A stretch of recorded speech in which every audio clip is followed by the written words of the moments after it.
ఓసారి కలిసి రాదు, ఒకసారి కలిసి వస్తుంది, ఒకసారి అవమానింపబడతాడు, ఒకసారి సంతోషపడతాడు.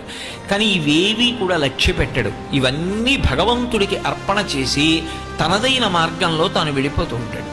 అందుకే ఆయన ఎక్కడున్నాడో అక్కడ శాంతి, ఆయన చుట్టూ ఎవరున్నారో వారికి శాంతి, వారు ఎక్కడ కూర్చున్నారో ఆ ప్రదేశము శాంతియుతంగా ఉంటుంది.